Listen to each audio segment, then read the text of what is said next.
علماء ذوی الاحترام، مشائخ، سادات، حاضرین اہل سنت و جماعت، السلام علیکم ورحمۃ اللہ وبرکاتہ۔ الحمدللہ الحنان المنان الذي خلق الإنسان وعلمه البيان، والصلاة والسلام على رسوله سيد الإنس والجان وعلى آله وأصحابه ذوي الخير والإحسان، أما بعد فأعوذ بالله من الشيطان الرجيم، بسم الله الرحمن الرحيم۔ النبي أولى بالمؤمنين من أنفسهم، صدق اللہ مولانا العظیم۔ بارگاہ رسالت معاب صلی اللہ تعالیٰ علیہ وسلم میں ایک بار درود پاک کا ہدیہ پیش کریں۔ اللہم صلی علی سیدنا مولانا محمد معدن الجود والکرم وآلہ واصحابہ الکرام وابنہ الکریم وبارک وسلم صلاة دائمة سرمدا ابدا۔ لی خمسۃ اطفی بہا حر الوباء الحاطمہ، المصطفیٰ والمرتضیٰ وابناہما والفاطمہ۔ خدایا بحق بنی فاطمہ کے برقول ایمان کنم خاتمہ، اگر دعوتم رد کنی ور قبول منو دست دامان آل رسول۔ عزیزان گرامی وقار، آج کا یہ اجلاس شان پنجتن پاک اصلاح معاشرہ کے نام سے منعقد ہے۔ اکثر ایسا ہوتا ہے کہ لمبا سفر کرنے کے بعد انسان تھک جاتا ہے، لیکن میری حالت یہ ہے کہ کثیر سفر کے بعد بھی جب عاشقوں کا یہ ہجوم دیکھتے ہیں تو ساری تھکان یوں ہی دور ہوتی ہے۔ سبحان اللہ۔ مجھ سے یہ کہا جا رہا تھا چھندواڑہ میں آپ جا رہے ہیں اور آج یہاں پر حالات تھوڑے سے گرم ہیں، یہاں پر یا تو جلدی انٹر ہو جائیے یا تھوڑی دیر کے بعد، کیونکہ پھر ایک ریلی نکلنے والی ہے۔ مجھے یہ خبر دی گئی تھی، میں نے اسی وقت یہ کہا شراب کے نشے میں دھت ریلیاں اور ہیں، مصطفیٰ کے عشق کی نشے کی ریلیاں اور ہیں۔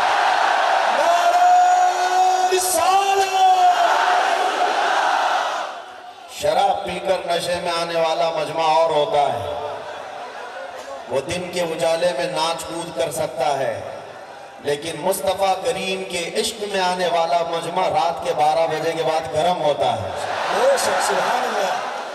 یہ ہم نے دیکھا ہے، یہ صرف اور صرف سنیوں کا خاصہ ہے کہ رات کے 12 بھی بج جائیں تو دن کے اجالے سے زیادہ یہاں پر طاقت و قوت نظر آتی ہے۔ عزیزان گرامی وقار، در حقیقت بات یہ ہے کہ مصطفیٰ کریم صلی اللہ تعالیٰ علیہ وسلم کے ان سپاہیوں کا مجمع ہے۔ ہر زمانے میں جس جماعت سے لوگوں کو خوف ہونے لگا وہ یہی جماعت تھی، اور ایک بڑی نسبت کی بات یہ ہے کہ آج جہاں تک نظریں جا رہی ہیں عاشقوں کا ہجوم ہے، لیکن میرے لیے فخر کی بات یہ ہے کہ دنیا آج ڈرا ڈرا کر کے مسلمانوں کو سہمی ہوئی زندگی گزارنے پر مجبور کر رہی ہے، اور کچھ لوگ سہم جا رہے ہوں گے کہ اب کیا ہوگا، تب کیا ہوگا، حالات کیسے ہوں گے۔ لیکن میرے عزیزو چھندواڑہ والوں، تمہارے جذبات بہت جوان ہیں، دنیا کو آج میسج دے دو کہ آج بھی وہ قوم ہے جو کربلا چوک میں بیٹھ کر کے اپنی بہادری کے مظاہرے پیش کر سکتی ہے۔ اس میدان کو نسبت ہے کربلا کی، مولا امام حسین تھے، اور ہم کربلا کی داستان رونے دھونے ماتم کرنے کے لیے نہیں سناتے، ہم کربلا کی داستان اس لیے سناتے ہیں کہ 80 سال کا بوڑھا بھی ہو تو سن کے 25 سال کا جوان ہو جائے، اس کے اندر جوانی آ جائے، بزدلی ختم ہو جائے، ڈر اور خوف نکل جائے. سنیوں کے اجلاس کا خاصہ یہی ہونا چاہیے. غم حسین اپنی جگہ پر وہ قیامت تک رہے گا، مولا حسین کی شہادت کا غم، لیکن ہم اس غم کا تماشا نہیں کرتے. اپنی نسلوں میں ہم سناتے اسی لیے ہیں کہ بار بار اپنے بچوں کو کربلا کی داستان سناؤ. صرف یہ مت سنانا کہ مولا حسین کے بچے شہید ہو گئے، ان کے جوانوں کے لاشوں پر گھوڑے دوڑا دیے گئے، بلکہ یہ بھی بار بار سنانا وہ تنہا رسول کا شہزادہ تھا جو ہزاروں کتوں کے سامنے تنہا شیر بن کر کھڑا تھا. اس امام حسین نے کربلا کے میدان سے ایک پیغام دیا تھا کہ جو عاشق رسول ہوتا ہے وہ کبھی تعداد نہیں دیکھتا اور نہ ہی طاقت و قوت اور تخت و تاج دیکھتا ہے. اسے ہمیشہ اس بات کا یقین ہوتا ہے کہ اللہ ہمارے ساتھ ہے، اللہ ہمارے ساتھ ہے. اور آپ کو پتہ ہے اسی مولا امام حسین کی نسل میں صدیوں بعد آنے والے حسین اعظم کے شہزادوں میں ایک شہزادہ ہندوستان آیا تھا جسے پورا ہندوستان غریب نواز کہتا ہے. سیدنا معین الدین حسن چشتی غریب نواز جب یہ تشریف لائے تھے تو بہت بڑی فوج لے کر نہیں آئے تھے، 8 فقیروں کی جماعت میں آئے تھے. اور یہ وہ دور تھا جب شہاب الدین غوری کئی مرتبہ جنگوں کے بعد شکست کھا کر واپس جا رہا تھا. یہاں بہت ساری جنگیں ہوئی، راجے مہاراجوں سے شکست بھی کھائی. غریب نواز گدڑی پہنے ہوئے فقیروں کی جماعت میں تشریف لا رہے ہیں. فوج کی کسی آدمی نے دیکھا کہ ایک بابا لوگوں کی جماعت ادھر آ رہی ہے، پوچھا کدھر جا رہے ہو؟ غریب نواز نے سیدھے جواب دیا ہندوستان فتح کرنے جا رہے ہیں. سبحان اللہ. فوجی نے کہا ہماری فوج کو دیکھ رہے ہو، بہت بڑی تعداد ہے، ہتھیار بھی ہے، ہاتھی گھوڑے سب ہے، اور تمہارے پاس کچھ نہیں، 7-8 لوگ مل کر جا رہے ہیں اور ہندوستان فتح کرنے کی بات کر رہے ہو. سرکار خواجہ ہند نے کہا تھا فرق صرف اتنا ہے کہ تم جاتے ہو ہاتھی گھوڑے اور تلواروں کے بھروسے پر، معین الدین صرف اللہ کے بھروسے جا رہا ہے. سبحان اللہ سبحان اللہ. غریب نواز رضی اللہ تعالیٰ. میرے عزیزو یہ باتیں اس لیے عرض کر رہا ہوں کہ اس میدان کا میسج بھی یہی ہونا چاہیے کہ آج کے دور میں بھی کبھی اپنی طاقت، اپنی قوت، اپنی تعداد کو مت دیکھنا. ہمارے درمیان انتشار کتنا ہے، افتراق کتنا ہے، جماعتیں کتنی ہیں، اختلافات کتنے ہیں، سب اپنی جگہ پر. تمہیں اسباب پر نہیں خالق اسباب پر بھروسہ ہو، اللہ کی ذات پر بھروسہ ہو.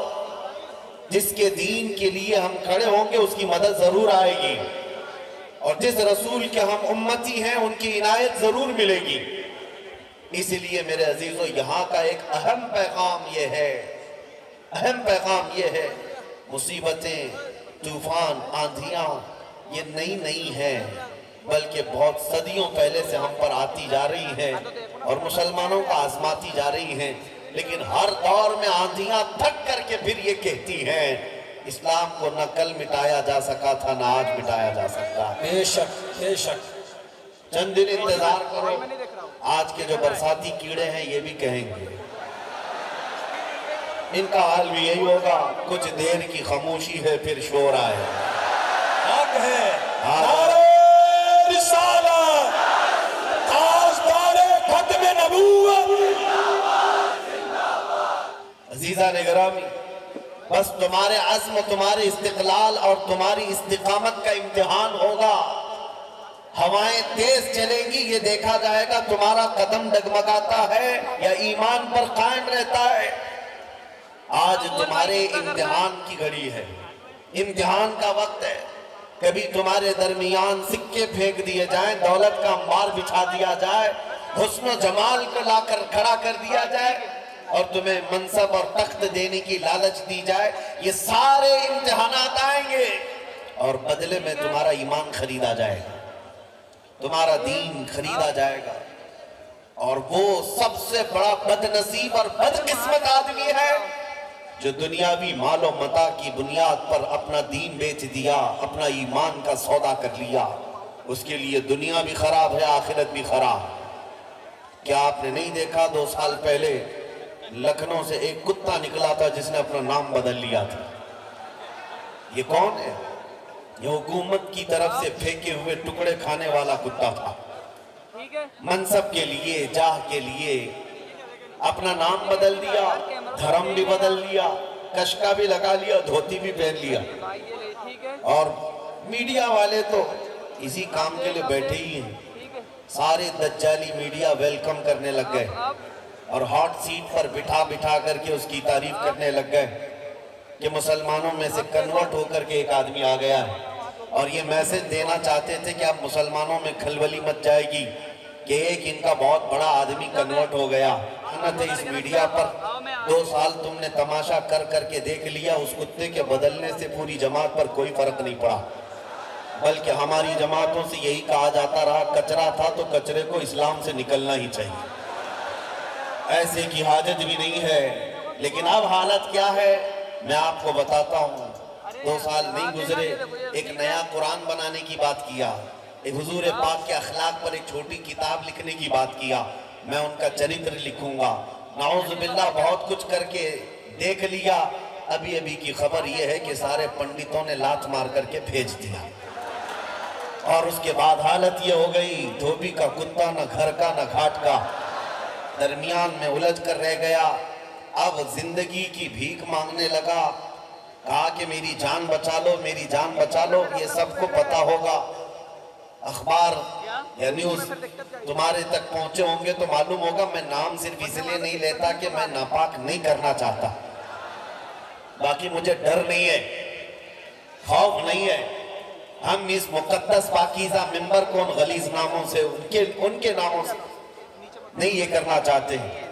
بہرحال میرے عزیزو، حالت یہ ہو گئی جس کو اعلیٰ حضرت نے 100 سال پہلے کہا تھا، یا رسول اللہ جو تیرے در سے یار پھرتے ہیں، جو تیرے در سے یار پھرتے ہیں، در بدر یوں ہی خار پھرتے ہیں۔ اور ہمارا تعارف کیا ہونا چاہیے؟ وقت کا مجدد ہے، بریلی کا امام، انہوں نے اپنا انٹروڈکشن جو کروایا وہ یوں نہیں کروایا میں بڑا زمیندار ہوں، پٹھان ہوں، بہت بڑا عالم ہوں، فقیہ ہوں، مفتی ہوں، بلکہ انہوں نے اپنا انٹروڈکشن یوں کروایا، اس گلی کا گدھا ہوں میں جس میں، اس گلی کا گدھا ہوں میں جس میں، ارے مانگتے تاجدار پھرتے ہیں۔ ہم سب کی بھی پہچان یہی ہونی چاہیے۔ اور بیدم وارثی رحمت اللہ تعالیٰ علیہ نے دعا کیا تھا، سگے طیبہ سب کہہ کے پکارے بیدم، سارے لوگ مجھے مدینے کا کتا کہہ کر پکارے۔ بیدم وارثی کہتے ہیں، سگے طیبہ سب مجھے کہہ کے پکارے بیدم، یہی رکھیو میری پہچان مدینے والے۔ حضور کی بارگاہ میں یہ عریضہ ہے کہ میری پہچان بنے تو آپ کے نام سے بنے، دنیا مجھے جانے تو آپ کی غلامی سے جانے۔ اے مسلمانوں، آج وہ وقت آ گیا ہے، تم اپنی پہچان بتاؤ لوگوں کو، تم عزم و استقلال کے ساتھ کھڑے ہو جاؤ ایک بار۔ یہ سیکولر بننے کی کوشش میں ہوتا کیا ہے آپ کو میں بتاؤں، فیشن نے اور دنیا نے ایڑی چوٹی کا زور لگا لیا ہے تم کو آزاد خیال بنانے کے لیے، تم کو دین سے برگشتہ کرنے کے لیے۔ چند دنوں پہلے ایک صاحب ہم سے پوچھنے لگے حالات بڑے خراب ہیں، کیا ابھی بھی داڑھی رکھنا واجب ہے؟ کیا ابھی اس زمانے میں کوئی حکمت اور مصلحت سے ہم نہیں چل سکتے؟ ہم نے کہا اس زمانے میں تو اور بڑا واجب ہے، کیونکہ جن لوگوں کو تلوار نہیں چبھتی داڑھی چبھتی ہے، اور ہم چھپانے کے لیے نہیں رکھتے۔ میں آپ سے کہتا ہوں دنیا ننگا گھومنے میں شرم نہیں کرتی، چوٹی رکھنے میں شرم نہیں کرتی، تو ہم مصطفیٰ کی داڑھی پہ شرم کیوں کریں؟ میرے نبی کی داڑھی رکھنے میں شرم کیوں کریں؟ اے نوجوانوں، اگر یہ ذمہ داری تم نہیں اٹھاؤ گے تو کون لوگ اٹھائے؟ حضور پاک کے اخلاق کے ترجمان اگر تم نہیں بنو گے تو کون بنے گا؟ اس لیے آج میرا میسج، میں چھوٹی سی گفتگو کروں گا، خلاصہ کلام یہی ہوگا، خلاصہ کلام صرف یہ ہوگا، ان کے جو ہم غلام تھے خلق کے پیشوا رہے، ان سے پھرے جہاں پھرا پھرائی کمی وقار میں، ہمیں کرنی ہے شہنشاہ بطحا کی رضا جوئی، وہ اپنے ہو گئے تو رحمت پروردگار اپنی۔ حضور پاک صلی اللہ تعالیٰ علیہ وسلم کی طرف لو لگا لو۔ آج کے دور کا خاصہ صرف اور صرف تمہارے پاس علاج دے کر کے جا رہا ہوں، بڑے سے بڑے کینسر کا علاج یہی ہے. ہمارے درمیان موجود اختلافات، انتشارات، افتراق، سب کا علاج ایک ہی ہے. ہر درد کی دوا ہے صلی علی محمد، تعویذ ہر بلا ہے صلی علی محمد. بس حضور پاک صلی اللہ تعالیٰ علیہ وسلم کی طرف توجہ کر لو، یہ ہر چیز کا علاج ہے. یہ نوجوان کس کی امانت ہے؟ آپ امت کس کی ہیں؟ دنیا آپ کو آپ کے باپ کے نام سے نہیں جانتی ہے، حضور پاک کی نسبت سے جانتی ہے. آپ کو حضور پاک صلی اللہ علیہ وسلم سے جوڑ کر کے جانتی ہے. میں ایک بات آپ کے سامنے عرض کرتا ہوں. آج کے اگرچہ پرفتن حالات، نوجوان بھٹکے ہوئے بہت زیادہ ہیں، اخلاق میں بھی متغیر ہیں، سب ہونے کے باوجود ایک بات کا یقین آج بھی ہے، دل کے اندر آج بھی ایک یقین چلتا ہے. نشہ بھی کرتے ہیں، یہ مسجدوں سے بھاگے ہوئے بھی ہیں، گانے بھی سنتے ہیں، بہت کچھ کرتے ہیں، لیکن ان تمام چیزوں کے ہونے کے بعد بھی دل میں نہ جانے ایک یقین اور آتا ہے. ایک غیر مسلم صاحب، نیتا صاحب کے پیے، انہوں نے مجھ سے کہا تھا مولانا آپ بار بار تقریر میں یہ کہتے ہیں کہ وہ اس طرح نہ بنو، دوپہر میں لال جھنڈا، شام میں نیلا جھنڈا اور رات میں ہرا جھنڈا. بار بار پارٹیاں بدلنے کی اور ادھر سے ادھر جانے کی یہ جو فکریں ہوتی ہیں، ایسا نہ کرو. آپ اپنی تقریروں میں کرتے ہیں، لیکن سب سے زیادہ تو آپ کی قوم ہی ایسا کرتی ہے. یہ میرے لیے تانا تھا، آپ کی قوم ہی ایسا کرتی ہے. اس پارٹی کا بھی جھنڈا اٹھا لیتی، اس پارٹی کا بھی جھنڈا اٹھا لیتی، ادھر بھی ادھر بھی. سننے کو تو برا لگا، لیکن اس وقت ہم نے کہا تھا صاحب آپ نے ہماری قوم کے متعلق یہ کہا کہ الگ الگ پارٹیوں کے جھنڈے اٹھا لیتی ہے. بات در حقیقت یہ ہے، کمپیریزن میں سارے دنیا دار ہیں، ساری پارٹیوں کے جتنے بھی ہیں سب دنیا دار ہیں. یہ ادھر سے 500 اٹھاتے ہوں گے، ادھر سے 1000 اٹھاتے ہوں گے اور گھر آ جاتے ہوں گے. ہوتا ہوگا، میں مانتا ہوں ہماری قوم کے لوگ، ہمارے نوجوان جاتے ہوں گے.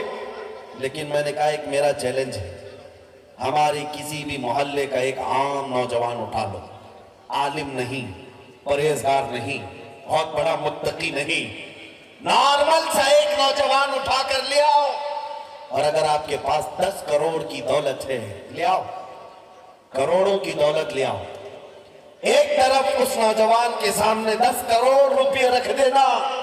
آپ کہتے ہیں نا 500 کے لیے پارٹیاں بدلتے ہیں، میں کہتا ہوں 10 کروڑ روپے رکھنا دولت، اور ایک طرف گنبد خضرا کی تصویر، واہ سبحان اللہ سبحان. اور اس سے پوچھنا کہ اے نوجوان ان دونوں میں سے تو چاہتا کیا ہے؟ میرے عزیزوں، میرا یہ یقین آج بھی ہے، نشہ کرنے والا ہی کیوں نہ ہو، گانے بجانے والا ہی کیوں نہ ہو، اخلاق میں گرا ہوا ہی کیوں نہ ہو، اس نوجوان سے بھی میری امید ہے ان کی کروڑوں کی دولت کو ٹھوکر مارے گا اور پھر برملا یہ کہے گا اپنا سب کچھ گنبد خضرا کل بھی تھا اور آج بھی ہے، میرے نبی سے میرا رشتہ کل بھی تھا اور آج بھی ہے. بتلا دو گستاخ نبی کو غیرت سنی زندہ ہے، ان پہ مر مٹنے کا جذبہ کل بھی تھا اور آج بھی ہے.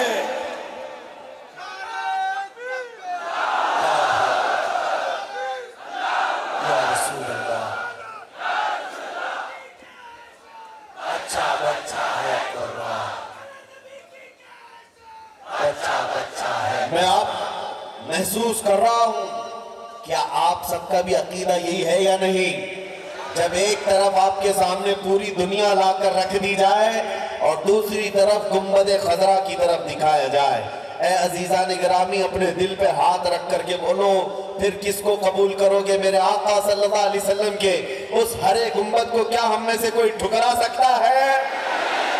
ہماری جان جا سکتی ہے لیکن وہاں سے نظریں نہیں پھر سکتی.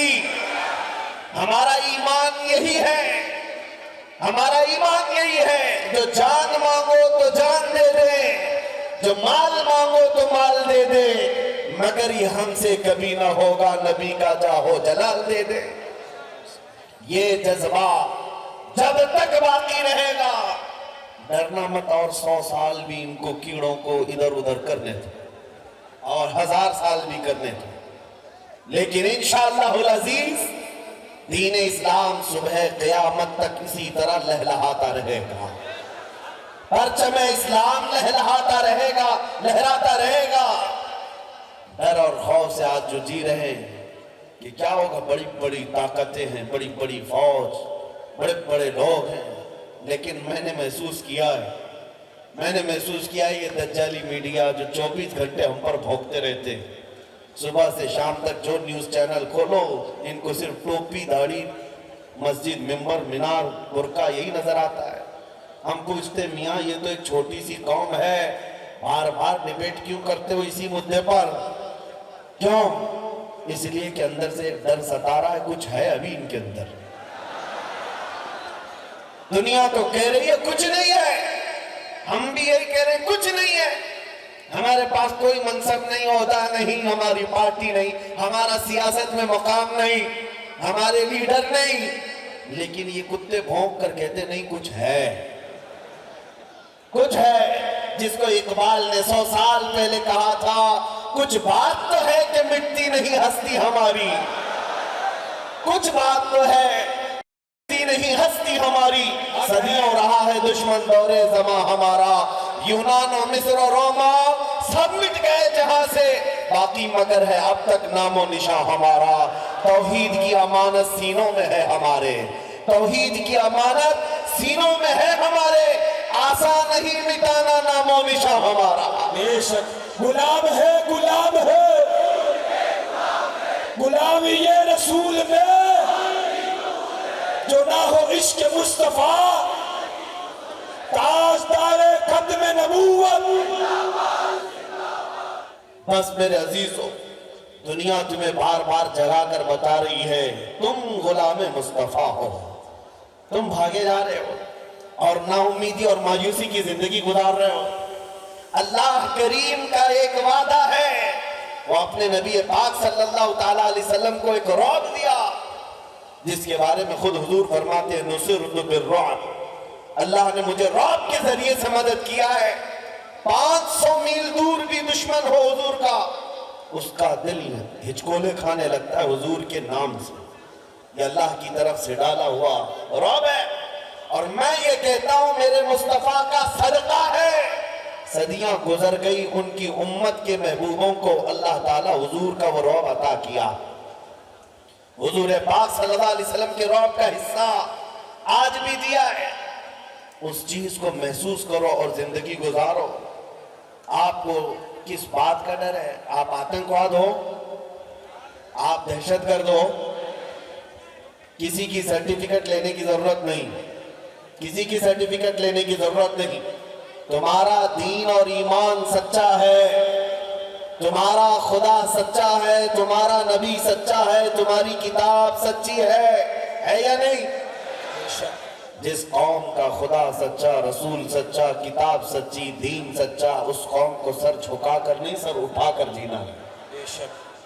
ہمارا رشتہ کسی مجرم قوم سے نہیں ہے کہ ہم ڈرے سہمے جیے۔ میرے عزیزوں، اس بات کو یاد رکھ لو کہ دنیا جتنے تانے دیتی رہے، جتنا خوف زدہ کرتی رہے، تمہارے اندر ایمان اتنا ہی بڑھنا چاہیے، بڑھنا چاہیے۔ زیادہ سے زیادہ چھندواڑہ والے لوگ، تمہارے جذبات کو میں نے دیکھا ہے، آپ ایک غلام کے لیے اتنے اتاولے ہوئے جا رہے ہیں، اتنے جذبات تمہارے اندر ہیں، ادھر سے ادھر ٹوٹے پھوٹے اور گرتے پڑتے۔ میں لوگوں کو دیکھ رہا، میں بہت ادنا طالب علم ہوں، تمہاری اس جذبات کا کئی کروڑواں حصہ زیادہ میرے مصطفیٰ کے نام کے لیے ہونا چاہیے، حضور پاک کی عزت کے لیے ہونا چاہیے۔ اس دن میں آپ کو یقین دلاتا ہوں ایمان تم کی مٹھاس پا جاؤ گے اور کامیابی کی اس سیڑھی تک پہنچ جاؤ گے جہاں سے دنیا تمہیں کبھی اتار نہ سکے گی، ہلا نہ سکے گی۔ زیادہ سے زیادہ ہمارے ساتھ کیا ہو سکتا ہے اس دنیا میں؟ بتاؤ، موت آئے گی، اس سے زیادہ کچھ ہوگا؟ موت آئے گی۔ اور آپ حضور سے محبت کرتے ہیں یا نہیں؟ بے شک میرے آقا سے محبت کرتے ہیں؟ بے شک۔ سب سے زیادہ اگر کوئی سزا بھی دیتا ہے تو یہاں موت آتی ہے، اور عاشق رسول موت سے ڈرتا نہیں۔ موت اس کے لیے حادثہ ہے جس کو مرنے کے بعد جلنا ہے جلنا ہے جلنا ہے، اور ادھر عاشق مصطفیٰ کے لیے موت حادثہ نہیں تحفہ ہے، ادھر آنکھیں بند ہوں گی ادھر زیارت مصطفیٰ۔ سبحان اللہ۔ بلکہ ایک مومن صالح قبر میں پہنچتا ہے، منکر نکیر آتے ہیں، ان سے بھی یہ کہتا ہے اب تو پائے ناز سے اے فرشتوں کیوں اٹھوں، اب تو پائے ناز سے اے فرشتوں کیوں اٹھوں، ارے مر کے پہنچا ہوں یہاں اس دلربا کے واسطے، بے شک، سبحان اللہ سبحان اللہ۔ مر کے پہنچا ہوں یہاں اس دلربا کے واسطے۔ حضور پاک صلی اللہ تعالیٰ علیہ وسلم کی محبت میں دنیا میں جینے والا بندہ کبھی خوف زدہ نہیں ہوتا، ڈرتا نہیں ہے، اور آج ہم کربلا میدان میں بیٹھے ہوئے ہیں، ڈر پورا نکال کر کے جائیں گے انشاءاللہ۔ انشاءاللہ۔ کربلا میدان میں بیٹھے ہوئے ہیں، آج میں تقریر کرتا ہوں، کچھ علماء نے مجھ سے کہا تھا کہ آپ تحفظات رکھیں اپنے حالات کے اعتبار سے، سنجیدگی کے اعتبار سے۔ میرے عزیزوں، جس کا سب لٹ گیا اس سے کیا سنجیدگی کی توقع کرتے ہو؟ ہمارے پاس دنیا کی کوئی بچانے جیسی دولت ہے ہی نہیں، ایک وہی دولت آمنہ کے لال کی محبت، اور اس پر بھی کتے اور بھیڑیے بھونکنے لگے اور تم ہمیں امن سے بیٹھنے اور چین سے رہنے کی بات کرتے ہو۔ میں کہتا ہوں تمہاری حکمتیں، تمہاری مصلحتیں، تمہارا چین و سکون تمہیں مبارک، ہمیں بلال حبشی کی وراثت مبارک، سبحان اللہ۔ ہمیں خبیب ابن عدی کی وراثت مبارک، رسول کریم صلی اللہ تعالیٰ علیہ وسلم کے نام پاک کے لیے۔ عزیزان گرامی وقار، آج میں یہاں بیٹھا منبر پر تقریر کر رہا ہوں، کل کو اگر میں پھانسی کے پھندے پر چڑھ گیا، سوسائیڈ کے طور پر نہیں، اللہ کبھی نہ لائے سادے، لیکن ظالم کتوں کے ہاتھ اگر سزا کے لیے متعین کر دیا گیا، ذرا برابر دل میں خوف نہ لانا کہ کسی ایک کے مر جانے سے اسلام نہیں مرتا ہے، ہمارے کٹ جانے سے اسلام نہیں مرتا ہے، بلکہ اس میدان سے یہ میسج عام ہونا چاہیے، ارے اسلام زندہ ہوتا ہے ہر کربلا کے بعد۔ نعرہ تکبیر، نعرہ رسالت، حفظ ناموس رسالت زندہ باد۔ بس اس بات کا آپ لحاظ رکھیں، اسلام زندہ ہوتا ہے ہر کربلا کے بعد۔ ہر کربلا کے بعد۔ یہ پہلا موقع نہیں ہے، یہ پہلا موقع نہیں ہے کہ ہماری زندگیوں میں یہ نئی بات ہو سکتی ہے، لیکن تاریخ اسلام اس سے بھری ہوئی ہے، تاریخ اسلام بھری ہوئی ہے۔ لوگ آج ہمیں کہتے مائنورٹی میں ہیں، اقلیت میں ہیں، حالات ایسے ہیں، ان سے کہو کربلا کے میدان سے زیادہ مائنورٹی کہاں تھی؟ ایک طرف صرف 80-82 لوگ اور دوسری طرف 22,000 کا لشکر، مقابلہ ہو سکتا ہے؟ دنیا کی عقلیں حیران ہیں، لیکن رسول اللہ کے اس لاڈلے نوجوان شہزادے نے یہ دنیا کو بتایا ہے، میدان میں کھڑے ہو کر استقامت دکھانا یہ صرف آل رسول کی شان ہے، یہ ایمان والوں کی شان ہے۔ اسی لیے آج میں نے شروع میں ہی آپ سے کہا، یہ دور جو ہے وہ آپ کی امتحان کا دور ہے، آپ کی استقامت کا امتحان ہو رہا ہے، آپ کے جمے ہوئے اور ڈٹے رہنے کا امتحان ہو رہا ہے۔ آندھیاں آئیں، طوفان آئیں تو تم گھر بدل لیتے ہو یا اپنے دامن بدل لیتے ہو یا اپنے چہرے بدل لیتے ہو یا پھر اسی دین پر قائم رہتے ہو، یہ دیکھا جائے گا۔ اس لیے میرے عزیزو، نہ تم سیکولر بن کر کے 100 سال جینے کی گارنٹی دے سکتے ہو، نہ ہی تم اپنا چہرہ چھپا کر کے 1000 سال جینے کی گارنٹی دے سکتے ہو، کوئی گارنٹی نہیں دے سکتا۔ جب اس دنیا سے مرنا لکھا ہی ہے تو کیوں نہ حضور کی سنتیں اپنا کر کے دنیا سے جائیں، کیوں نہ حضور کے اخلاق پر دنیا سے جائیں، تاکہ ہماری غلامی ثابت رہے کہ ہم دنیا سے گئے بھی ہیں تو میرے نبی کا نام لے کر کے گئے۔ میں کچھ باتیں جو آپ کے سامنے عرض کروں، نبی کریم صلی اللہ تعالیٰ علیہ وسلم کے وہ صحابہ جنہوں نے اپنی زندگی میں حضور سے وفا کی ہے اور اپنی جان سے زیادہ بڑھ کر کے اہتمام کیا ہے۔ آج تم تھوڑی تھوڑی چیزوں سے اگر بدل جاتے ہو تو اس بات کا ہمیں قلق ہوتا ہے، ڈر، بہت سارے نوجوانوں کو میں آپ یہ کہنا چاہتا ہوں، میاں اب ہمارے اس دور میں کوئی سیکولر نہیں رہ گیا، ادھر بھی نہیں کوئی سیکولر نہیں رہ گیا، ہر ایک شدت سے نفرت لیے بیٹھا ہوا ہے، سوشل میڈیا کی آگ پھیلی ہے، تو تم کیوں سیکولر بننے کے ناٹک کر رہے ہو؟ تم بھی دنیا کو بتاؤ کہ تم اپنے نبی پاک کی محبت میں کس قدر سیریس ہو، حضور پاک صلی اللہ تعالیٰ علیہ وسلم کے لیے تم کتنے حساس ہو۔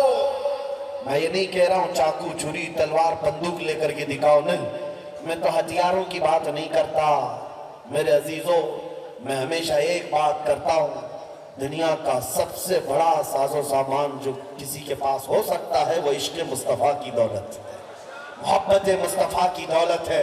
اس دولت نے قیصر و کسریٰ کو گھٹنے پر لایا ہے، بے شک بڑے بڑے بادشاہوں کو سرنگوں کر دیا ہے۔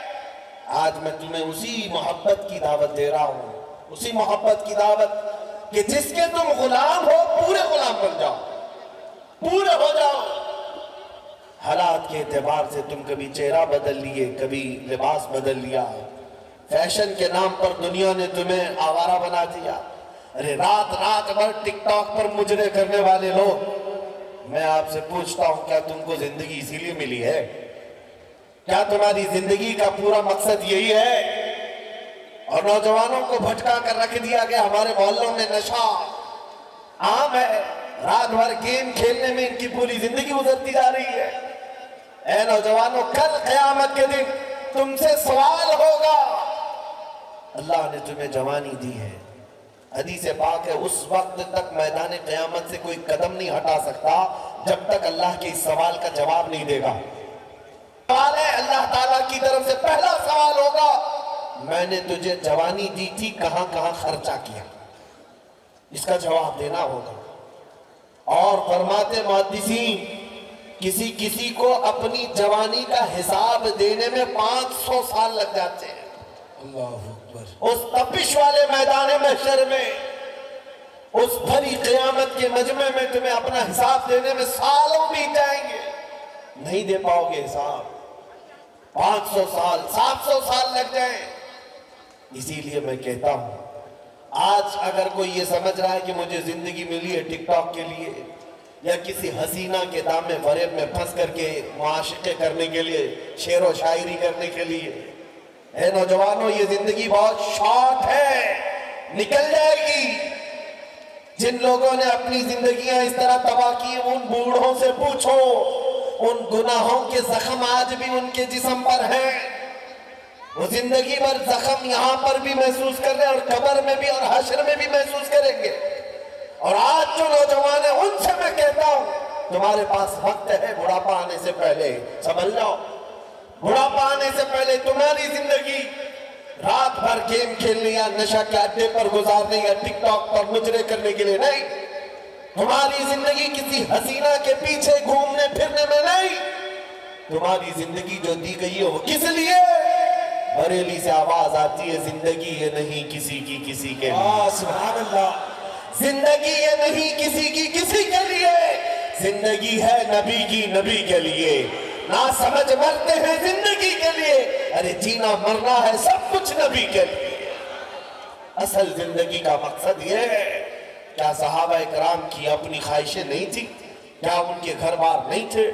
آپ کو میں بتاؤں احد کے میدان میں جانے کے لیے رات کو اعلان ہوا تھا، رات کے وقت جنگ کا بگل بج گیا، نبی کریم صلی اللہ تعالیٰ علیہ وسلم اپنے صحابہ کی صفیں درست کرنے لگے، میدان کی طرف بڑھنے کے لیے رات کو ہی حکم ہو گیا، مدینے سے 5 کلومیٹر دور صحابہ اپنی صفیں لگا چکے، رات کا وقت ہے اور اسی رات کو چلنا ہے مدینے سے۔ جب صحابہ چلنے لگے، آج ہی کا دن ہے، مدینے میں ایک نوجوان کی شادی ہوئی ہے، وہ اپنی دلہن کو لے کر آیا ہے، آج سہاگ رات ہے۔ سہاگ رات ہر ایک نوجوان کے لیے قیمتی رات ہے، اس کی زندگی کی خوشیوں والی رات ہے، لیکن مدینے کے اس عظیم صحابی جن کی آج سہاگ رات ہے، آدھی رات گزری تھی، تڑپ کر بستر سے اٹھ بیٹھے اور کہا اپنی شریک حیات سے، میرے کانوں میں آواز آ رہی ہے کہ رسول اللہ نے صحابہ کو بلا لیا ہے، صحابہ جا رہے ہیں میدان جنگ میں، اور یہ سہاگ رات کا بستر چھوڑ کر کھڑا ہو گیا نوجوان، اپنی شریک حیات سے کہا اے میری خاتون اگر تو چاہے تو مجھ سے طلاق لے لے، عدت گزرنے کے بعد چاہے تو دوسرے سے نکاح کر لینا، اس لیے کہ میں اپنے نبی سے ایک قدم بھی پیچھے نہیں جا سکتا، ان کے بلاوے کے بعد اب میں بستر پر آرام نہیں کر سکتا، اور اگر تو چاہے تو صبر کر لے، میرے آنے کا انتظار کرے۔ وہ خاتون ایسی نہیں ہے، نئی نویلی دلہن گھر پر آئی ہو، ہاتھ جوڑے پیر پکڑے اور دوسروں کے سامنے گڑ گڑا کر کہے یا کہاں مجھ سہاگن کو ابھاگن کیے جا رہے ہو، کیسی یہ بات ہے آج کی رات مجھے تنہا کیے جا رہے ہو۔ نہیں، اس خاتون نے دکھڑے نہیں سنائے، گڑ گڑا کر وہاں رو رو کر کے باتیں نہیں کی، بلکہ وہ تنہا دلہن بستر سے کھڑی ہوتی اور کہتی ہے میرے سرکار کیسی بات کر رہے ہو، طلاق کس لیے؟ جائیں فی امان اللہ، جائیں اللہ کی حفظ امان میں چھوڑتی ہوں، مجھے اس بات کا فخر ہے کہ اگر آپ صحیح سلامت جنگ سے واپس لوٹیں گے فخر سے مدینے میں غازی کی بیوی کہلاؤں گی، اور اگر نہیں لوٹے جنگ کے میدان سے تو بھی کوئی بات نہیں، تب بھی آپ کی یہ بیوی فخر سے کہے گی کہ ایک شہید کی بیوہ، سبحان اللہ، رسول اللہ کے ایک نوجوان صحابی کی بیوہ ہوں۔ آپ جائیں، دنیاوی زندگی میں تو آپ نے مجھے شریک حیات بنا ہی لیا ہے، آخرت کی زندگی سے الگ کیوں کرتے ہو؟ وہ خاتون نے ہاتھ پکڑ کر کے بھیجا اپنے شوہر کو، آج کی رات شادی کرنے والا وہ نوجوان جب میرے مصطفیٰ کریم صلی اللہ علیہ وسلم کی صفوں میں شامل ہو گیا، حضور کے ساتھ میدان احد میں پہنچ گیا، اس میدان احد میں دوسرے دن گھمسان کی جنگ ہوئی تھی، اس جنگ کا نقشہ بہت ہی الگ ہے، بہت ساری جنگیں ہوئی لیکن جنگ احد میں جو صحابہ کرام کو نقصان پہنچا ہے، اسلام کو نقصان پہنچا ہے، وہ بہت کم جنگوں میں ہوا ہے۔ 70 صحابہ جام شہادت نوش کر چکے تھے، میدان احد میں امیر حمزہ کا سینہ چاک کر کے کلیجہ چبایا گیا تھا، عبداللہ بن جہش کے جسم کے 80 ٹکڑے کر دیے گئے تھے، یہ وہ جنگ ہے جس میں رسول اللہ کے دندان مبارک شہید ہوئے تھے، یہ بڑی گھمسان کی جنگ تھی، یہی وہ جنگ ہے جس میں وہ ایک رات پہلے شادی کرنے والا نوجوان سیدنا حنظلہ شہید ہو گئے، پہلی رات ایک رات گزار کر آنے والا دولہا میدان جنگ میں شہید ہو گیا، اور جنگ جب ختم ہو گئی لاشیں جمع کی جا رہی تھی، 70 صحابہ کی لاشیں، نبی کریم صلی اللہ علیہ وسلم ہر ایک کی جنازہ، سارے صحابہ کی جنازے کی نمازیں پڑھا رہے تھے، اس اثنا میں صحابہ نے کہا یا رسول اللہ ہم نے حنظلہ کو شہید ہوتے دیکھا ہے، قتل ہو کر گرتے دیکھا ہے، لیکن لاش میدان میں نظر نہیں آتی، لاش کہیں نظر نہیں آتی۔ حضور پاک صلی اللہ علیہ وسلم نے سر جھکا کر تھوڑی دیر آرام فرمایا، اس کے بعد کہا فلاں جگہ دیکھو حنظلہ کی لاش رکھی ہوگی، صحابہ گئے تو دیکھا ان کی لاش رکھی ہوئی تھی، لیکن کس حالت میں؟ ان کو مکمل اوپر سے نیچے تک غسل دیا ہوا تھا، ان کے جسم پر پانی کے قطرات ٹپک رہے تھے، صحابہ اٹھا کر کے لے آئے اور حضور پاک صلی اللہ علیہ وسلم کے پاس عرض کیا آقا میدان احد میں پانی نام کی کوئی کپڑوں میں اسے دفن کر دیا جاتا ہے، یہ شہید کا اعزاز ہے، یہ شہید کا اعزاز ہے، اسے دنیا کے پانی سے غسل نہیں دیا جاتا اور نہ ہی ہمارے کپڑے پہنائے جاتے ہیں، وہ جن کپڑوں میں شہید ہوا ہے انہی کپڑوں میں اللہ کی بارگاہ میں اسے بھیجا جاتا ہے، اس لیے کہ مولا کریم کو اس کی وہی ادا سب سے زیادہ پسند ہے جو اپنے گھر سے پہن کر نکلا تھا وہی پہن کر بارگاہ رب العالمین میں جائے گا۔ صحابہ نے پوچھا لیکن یہ حنظلہ کے ساتھ کیا ہوا؟ سارے شہداء کو تو ہم نے غسل نہیں دیا لیکن حنظلہ کو غسل کیوں دیا گیا؟ میرے آقا نے فرمایا جاؤ اس کی بیوی سے پوچھو پتہ چلے گا، حنظلہ کو جو غسل دیا گیا ہے وہ موت کا غسل نہیں ہے، وہ جنابت کا غسل ہے۔ رات کو اپنی بیوی کے ساتھ شباشی کیا تھا لیکن غسل کرنے تک کا اس کے پاس وقت نہیں تھا، وہ یہ کہہ کر گھر سے نکل گیا نہانے میں کہیں دیر نہ ہو جائے اور حضور کی جماعت آگے نہ نکل جائے۔ عزیزان گرامی وقار، یہ وہ صحابہ کی جماعتیں تھی جنہوں نے اپنی جوانیاں میرے نبی پر وار دی ہیں، حضور پاک صلی اللہ علیہ وسلم کے لیے قربان کیا ہے۔ ایک کالے رنگ کے حبشی صحابی تھے، حضور کے پاس آئے، عبداللہ اسود، کہا آقا شادی کی خواہش ہے، مال نہیں غریبی ہے بہت زیادہ، یا رسول اللہ صلی اللہ علیہ وسلم مجھے کسی لڑکی سے شادی کرنے کا موقع مل جائے تو میں بھی گھر بسا لوں۔ حضور پاک صلی اللہ تعالیٰ علیہ وسلم نے ان کی خواہش کو دیکھتے ہوئے مدینے کی ایک انصار صحابی کی بیٹی سے ان کی سگائی طے فرما دی۔ حضور کا فرمان تھا، صحابی نے اپنی بیٹی دینے پر رضامندی ظاہر کی، اب شادی کا سامان لانا تھا۔ حضور پاک صلی اللہ علیہ وسلم نے چند صحابہ کے ذریعے سے ان کی مدد کروائی۔ عبداللہ اسود کو کہا گیا لے جائے شادی کے کچھ سامان لے آ جائے۔ شادی کے لیے اپنے گھر بار میں جو سامان لگتا ہے وہ خرید کر لیا۔ یہ عبداللہ اسود میدان میں یعنی بازار میں شادی کا سامان خریدنے گئے۔ دولہا آج کتنے تاؤ سے جاتا ہے اپنی شیروانی خریدنے، شادی ہو رہی ہے، بڑے خواہش ہیں، لیکن وہ عبداللہ اسود اپنی شادی کا سامان خریدنے گئے بازار میں۔ اچانک کانوں میں آواز آئی، اللہ کے نبی صلی اللہ علیہ وسلم کے ساتھ صحابہ کی جماعت جہاد میں جا رہی ہے، جنگ میں جا رہی ہے۔ یہ بھی احد کا میدان ہی تھا۔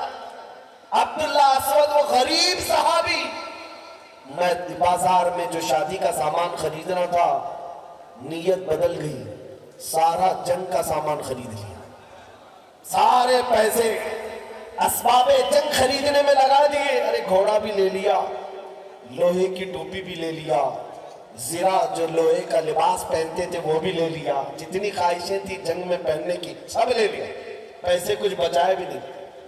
سوچ سکتے تھے جنگ کے بعد آ کر کے شادی بھی کرنا ہے، تھوڑے پیسے بچا کر کے رکھو، نہیں، وہ رسول اللہ کے پروانے تھے، میرے آقا صلی اللہ علیہ وسلم کے فدائی تھے، پورا پیسہ لگا دیا اور لیس ہو کر گھوڑے پر سوار ہو کر آئے میدان میں۔ دوسرے دن جب جنگ ہو رہی تھی، حضور پاک صلی اللہ علیہ وسلم نے صحابہ سے پوچھا، کیونکہ چہرہ ڈھکا ہوا تھا، پوری ٹوپی پہنے تھے، پہلی مرتبہ وہ ٹوپی، پہلی مرتبہ وہ لباس پہنے ہوئے، حضور نے صحابہ کو دکھا کر پوچھا یہ کون ہے، یہ کون ہے، نیا دکھتا ہے؟ صحابہ نے غور سے دیکھا، لڑ رہا ہے بطل جلیل بہادر کی طرح، کبھی ادھر کبھی ادھر، اپنے گھوڑے کو ایڑ لگاتا ہے۔ صحابہ نے کہا یا رسول اللہ یہ ہماری جماعت میں سے نہیں ہے، کوئی باہر سے آیا ہوا ہے، ہم میں سے کوئی اس کو نہیں جانتا۔ حضور مسکرائے اور کہا تم نہیں پہچانتے، وہ میرا عبداللہ اسود ہے، میں اس کی کینیوں کے رنگ سے پہچان رہا ہوں، میں نے اس کو شادی کا سامان خریدنے کے لیے پیسے دیے تھے، لیکن اس نے سارے پیسوں کا سامان جنگ خرید لیا۔ دیکھو آج صحابہ پہچان گئے، کالے رنگ کی کینیاں ان کی پہچانی جا رہی تھی۔ حضور پاک صلی اللہ علیہ وسلم ان کو دیکھ کر مسکرا رہے تھے۔ یہ وہ بطل جلیل تھا جو شام ہونے سے پہلے گھوڑے سے گرا، کافروں کے نرغے میں آیا اور شہید ہو گیا، اور جب جسم پاک میدان میں پڑا ہوا تھا، شام کے وقت رسول پاک صلی اللہ علیہ وسلم میدان میں آئے۔ وہ ایک صحابی کے بارے میں روایت ملتی ہے، چلتے ہوئے حضور عبداللہ اسود کے پاس آئے اور زمین پر بیٹھ گئے، زمین پر بیٹھ گئے، اپنے زانو بچھا لیا، عبداللہ اسود کا سر اٹھا کر میرے آقا نے اپنی گود میں رکھ لیا، اور اس کے بعد ان کے چہرے پر لگی ہوئی دھول اور غبار کو اپنے ہاتھوں سے صاف کیا۔ نبی کریم صلی اللہ علیہ وسلم نے چہرے کو صاف کیا، اور اس کے بعد آیت کریمہ پڑھ کر لوگوں کو بتائے من المؤمنین رجال صدقوا ما عاہدوا اللہ علیہ۔ اللہ قرآن میں فرماتا ہے مومنوں میں کچھ مرد ایسے ہیں جنہوں نے اللہ سے کیا ہوا وعدہ پورا کر دکھایا، ان میں سے یہ عبداللہ اسود ہے۔ عزیزان گرامی وقار، میں نے دو مثالیں صرف آپ کے سامنے رکھی ہیں، صرف اس لیے رکھی کہ جوانی اس بات کا نام نہیں ہے کہ ہم اپنی خواہشات کے مطابق یہاں جیتے رہے۔ آج حالات یہ ہے، قرآن پر کتے بھونک رہے ہیں، میرے نبی کی عزت پر بھونک رہے ہیں، اللہ کی شان میں بھونک رہے ہیں، ہمارے عیش و عشرت میں کوئی کمی نہیں آتی، ہماری راتیں کچھ نہیں بدلتی۔ تم کب چھوڑو گے یہ فلمی نغموں پر دھوم مچانا؟ کب چھوڑو گے ان گانے بجانوں پر رقص کرنا؟ تمہارا یہ حال نہیں ہے میرے عزیزوں، ناچنے گانے والی قوم سے تمہارا رشتہ نہیں ہے، تمہارے لیے سارا عیش و عشرت جنت کے لیے تیار ہے۔ تم بتاؤ یہاں کا عیش و عشرت چاہتے ہو 4 دن کا، یا ہمیشہ کا عیش و عشرت جو میرے مصطفیٰ کے ساتھ ہے؟ اگر میرے نبی کے ساتھ جانا ہے، سنو ایک روایت ملتی ہے کہ جو لوگ اللہ رب العزت کی حمد سنتے تھے، قرآن کا کلام سنتے تھے، نبی پاک کی نعتیں سنتے تھے، ارے نکالو اپنے کانوں سے یہ کانوں کے ایئر فون، دن بھر اسی کو سن سن کر کے منافق بنتے جا رہے لوگ۔ اور محدثین نے فرمایا جو کثرت سے گانے سنتا ہے وہ زنا کی طرف جاتا ہے، اس کے دل میں منافقت آتی ہے، نفاق آتا ہے، کفر سے محبت کرنے لگتا ہے۔ اور آج کے دور میں تو پتہ ہی نہیں چلتا کہ سن کر کے کب کافر ہو گیا، نغموں میں ایسی ایسی باتیں آ گئی۔ اے نوجوانوں، تمہارے کان جو دیے گئے ہیں، مجھے بتاؤ رسول اللہ کی نعتیں کیا تمہیں اچھی نہیں لگتی؟ حضور پاک کی تعریف اچھی نہیں لگتی؟ حضور پاک صلی اللہ تعالیٰ علیہ وسلم کی تعریف سننے والی قوم کے ساتھ کل کیا ہوگا؟ سنو، دو قومیں ایسی ہوں گی، ایک قوم وہ جو دنیا کے نغموں سے مست ہو کر یہاں ناچتی تھی، ڈھول باجے تماشے میوزک پر رقص کرنے والی جماعتیں۔ آج ہماری قوم میں دیکھا دیکھی آ گیا، ارے وہ لوگ بھی ناچتے ہیں، ہم بھی میلاد کے جلوس میں ناچیں۔ تم کس سے کمپیئر کر رہے ہو؟ کس سے کمپیئر کر رہے ہو؟ تمہاری مشابہت اس قوم سے نہیں ہے۔ صبح سے شام تک شراب پی کر نشے میں دھت رہنا، میرے عزیزو تم نے شراب محبت پیا ہے، حضور پاک کی غلامی تمہارے گلے میں ہے۔ ناچنا گانا تمہیں زیب نہیں دیتا۔ کل قیامت کے دن دو قومیں، وہ جو یہاں دنیاوی نغموں پر ناچتی تھی، فرشتوں کو حکم ہوگا سیسا پگھلا کر کے آگ میں لاؤ اور ان کے کانوں میں اڑیل دو، کانوں میں ڈالا جائے گا، ان کا بھیجا باہر نکل جائے گا۔ یہ وہ لوگ۔ دوسری وہ قوم جو اپنے نبی کی مدح سرائی پسند کرتی تھی، اللہ کا کلام سننا چاہتی تھی، جب یہ جنت میں پہنچیں گے رب تعالیٰ فرمائے گا تم نے اپنے کانوں سے ہمیشہ میری تعریف سنی، میرے حبیب کی تعریف سنی۔ اے مومنین کی جماعت، آج تمہیں صلہ دیتے ہوئے، بدلہ دیتے ہوئے جنت کی حوروں سے میں تمہیں اپنا کلام سناؤں گا۔ جنت کی حوریں آئیں گی اور نغمات الہیہ سنا رہی ہوں گی، حوروں کی سریلی آواز سے سن کر کے مست ہو جائیں گے۔ اللہ ہمیں اس جماعت میں شامل فرمائے۔ 100 سال سنائیں گی اور اس کے بعد رب تعالیٰ انہیں حوروں کو فرمائے گا بس، اور اس قوم سے پوچھے گا مولا تعالیٰ مومنین سے، بس ہو گیا، پیٹ بھر گیا سن سن کر کے؟ یہ مومنین کی جماعت کہے گی مولا ہم اور سننا چاہتے ہیں، اور سننا چاہتے ہیں۔ تو رب تعالیٰ داؤد علیہ السلام کو بلائے۔ داؤد علیہ السلام وہ نبی ہیں جن کی آواز میں اتنی مٹھاس تھی کہ اگر وہ اللہ کا کلام پڑھتے تھے تو ہوا میں پرندے بھی رک جاتے تھے، پہاڑ بھی جھومتے تھے۔ لہن داؤدی مشہور ہے۔ رب تعالیٰ فرمائے گا داؤد علیہ السلام کو، اے میرے پیغمبر داؤد، آپ اپنی میٹھی آواز سے میرے ماننے والی اس جماعت کو کلام الہی سناؤ۔ داؤد علیہ السلام سناتے رہیں گے، 100 سال گزر جائیں گے، 100 سال کے بعد وہ خاموش ہو جائیں گے۔ رب تعالیٰ پھر پوچھے گا، اے مومنین کی جماعت، بس ہو گیا، پیٹ بھر گیا، سیراب ہو گئے؟ یہ قوم کہے گی مولا اور سننا چاہتے ہیں، اس میں مستی ہے، اس میں اور ہم سننا چاہتے ہیں۔ سنو، بدلہ کیا ملے گا جنت کے اندر؟ رب تعالیٰ فرماتا ہے 100 سال حوران جنت سے ان کو اپنے کلام سنوائے، 100 سال داؤد علیہ السلام سے سنوائے، پھر مولا فرماتا ہے اب حجابات ہٹاؤ، میں سنیں گے۔ سبحان اللہ، سبحان اللہ۔ اس سے بڑی نعمت کیا ہو سکتی ہے میرے عزیزوں؟ اس سے بڑا انعام کیا ہو سکتا ہے؟ جنت میں پہنچو گے، دیدار الہی ہوگا، اللہ کریم خود اپنے کلام سنا رہا ہوگا، اپنے کانوں سے سن رہے ہوں گے۔ اس لیے بچا کر کے رکھو اپنے کان اور ساتھ میں آنکھیں بھی بچاؤ۔ آج کا زمانہ بڑا خطرناک ہے، سارے گناہوں کا اڈا تمہارے ہاتھ میں پہنچا دیا گیا ہے، بس اپنی انگلی کی ٹچ سے سارے گناہوں کو آنکھوں کے سامنے لا سکتے ہو۔ آپ کو پتا ہے آج دنیا میں سب سے زیادہ سرچ کرنے والی ویب سائٹ پورنوگرافی کی ہیں، گندی تصویریں، ننگی تصویریں، بھیانک قسم کی فلمیں، جسے دیکھ دیکھ کر نوجوان اپنے اخلاق کا اور اپنے ایمان کا ایسا قتل کر چکا ہے کہ اس کی آنکھوں سے رونق ختم ہو گئی، نور نکل گیا ہے۔ تمہاری آنکھیں ان بے حیا چیزوں کو دیکھنے کے لیے نہیں، کتنے دن مزہ آئے گا؟ یہ گناہ کی لذت ایسی ہے جیسے کھجلی کی، کھجاؤ تو اچھا لگتا ہے، چھوڑ دینے کے بعد زخم ہوتا ہے۔ گناہوں کی لذت تھوڑی دیر کی ہے، یہ تھوڑی دیر کے لیے تم ہمیشہ کا زخم مت پالنا۔ آنکھیں تمہاری اس لیے نہیں ہیں کہ موبائل کی اسکرین پر گندی اور بھیانک تصویریں رات میں تنہائی میں بیٹھ کر دیکھتے رہو، نہیں۔ نگاہیں جو تمہیں دی گئی ہیں وہ کس لیے دی گئی؟ وہ اس لیے دی گئی ہیں کہ تم دعا کرو کچھ ایسا کر دے میرے کردگار آنکھوں میں، ہمیشہ نقش رہے روئے یار آنکھوں میں۔ انہیں نہ دیکھا تو کس کام کی ہے یہ آنکھیں کہ دیکھنے کی ہے ساری بہار آنکھوں میں۔ اے میرے عزیزوں، تم آنکھیں سنبھال رکھو، اس لیے کہ ان آنکھوں سے ہمیں اپنے حبیب کو دیکھنا ہے، آمنہ کے لال کو دیکھنا ہے، مکینے گنبد خضرا کو دیکھنا ہے۔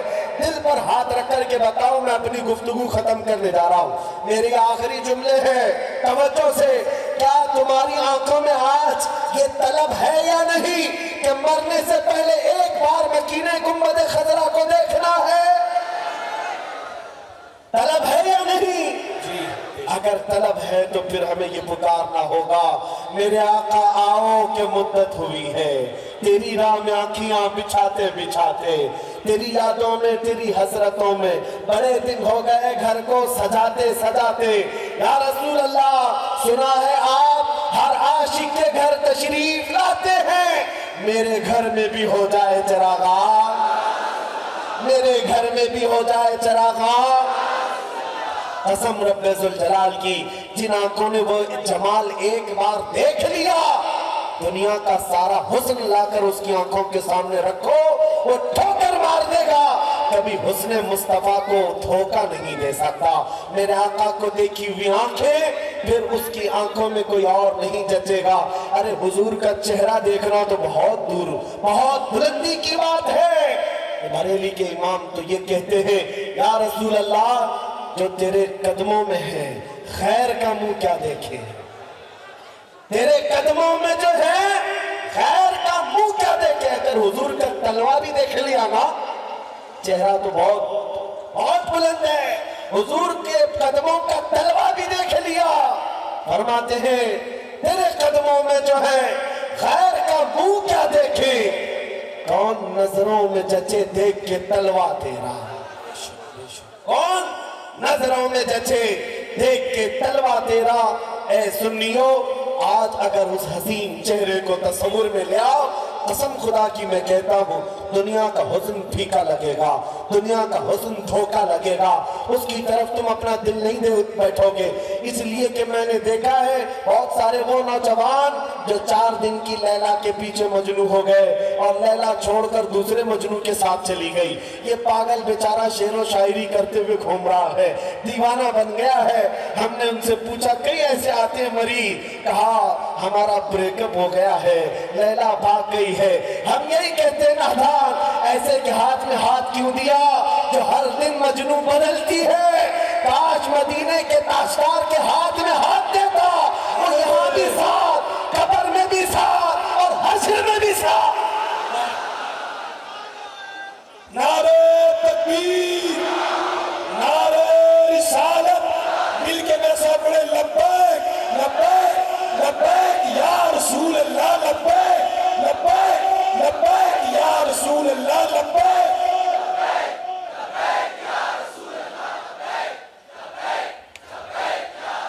اسی لیے میرے عزیزوں، آپ کے پاس یہی پیغام ہے، دنیا کی طرف توجہ نہ کرو۔ یہ چھوٹی موٹی چیزوں پر اپنی جان دے بیٹھتے ہو، دل دے بیٹھتے ہو۔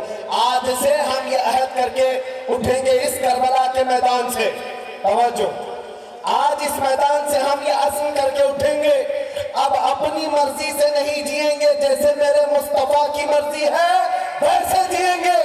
اور مدینے والے تاجدار کو حاضر و ناظر جانتے ہو یا نہیں؟ عقیدہ ہے ہمارا یہ مجمع حضور دیکھ رہے ہیں، ہے یا نہیں؟ بلکہ میں تو یہ کہتا ہوں یہ مجمع، یہ جمع غفیر، یہ سہانا ماحول، یہ رونق، یہ سب دیکھ کر کے یہ محسوس ہوتا ہے ہوا کا موسم بتا رہا ہے، وہ زلف اپنی لہرا رہے ہیں۔ بے شک یہاں کا موسم بتا رہا ہے، وہ زلف اپنی لہرا رہے ہیں۔ ارے سواری طیبہ سے چل پڑی ہے، حضور تشریف لا رہے ہیں۔ نعرہ تکبیر، نعرہ رسالت، سرکار کی آمد، آقا کی ولادت، مولا کی ولادت، غلام ہے غلام ہے۔ جب ہمارا یہ ماننا ہے کہ حضور کی طرف ہماری توجہ اور نبی ہماری طرف متوجہ ہیں، تو پھر ہم بارگاہ مصطفیٰ میں حضور کو ہی گواہ بنا کر کے کہیں گے انشاءاللہ۔ انشاءاللہ میں جانتا ہوں سنیوں کا مجمع، میں آدھی بات کہوں گا اور باقی کی یہ خود ہی کمپلیٹ کریں گے، کیونکہ پتہ ہے حالات نے بدلا ہے لیکن دل سے نہیں بدلے ہیں۔ بار بار میں کہتا ہوں یا رسول اللہ آپ کی امت گنہگار تو ہو گئی لیکن غدار نہیں ہے، بے شک غدار نہیں ہے، دل سے چاہتی ہے۔ آج یہ عزم کر کے اٹھیں گے کربلا کے میدان سے، حضور کو گواہ بنا کر یا رسول اللہ دہن میں زبان تمہارے لیے، بدن میں ہے جان، تمہارے لیے، ہم آئے یہاں تمہارے لیے، اٹھے بھی وہاں، تمہارے لیے، اپنا سب کچھ گنبد خضرا کل بھی تھا اور آج بھی ہے، میرے نبی سے میرا رشتہ کل بھی تھا اور آج بھی ہے۔ اور ایک بات آخری ہے، اب لو لگانا چھوڑ دو، نیتاؤں کے چکر کاٹنے چھوڑ دو، اور ان کے ہاں سوائے لالی پاپ کے اور کچھ نہیں ملتا، جھنجھنا دے کر کے ہلانے کے علاوہ کچھ نہیں دیا جاتا، یہ صرف اور صرف تھپکیاں دے کر بھیج سکتے ہیں۔ تمہارے جذبات سے ہمیشہ کھیلتے رہیں گے۔